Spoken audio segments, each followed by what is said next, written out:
আমাদের অনেকেরই সন্তান হচ্ছে না ৫ থেকে ৭ বছর বা ৩ বছর। যদি আপনি বিয়ে করার পরে কোনো কারণে আপনার সন্তান হতে দেরি হয়, তাহলে আপনি কয়েকটা বিষয় খেয়াল করবেন যে আপনার টাইমিংটা ঠিক আছে তো?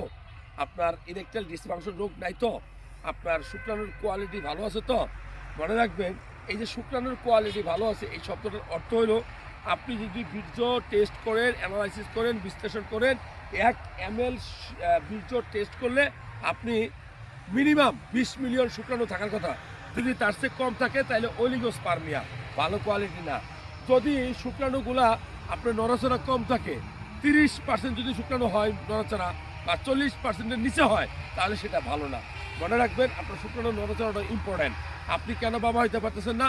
আপনার বীর্যের শুক্রাণু কোনো আছে কি না নাই এটা জানতে হবে।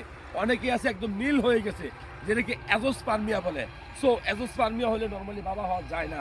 সো আপনি যদি বাবা হইতে না পারেন, অবশ্যই একটা গুরুত্বপূর্ণ টেস্ট করবেন, সেটার নাম হচ্ছে সিমেন অ্যানালাইসিস।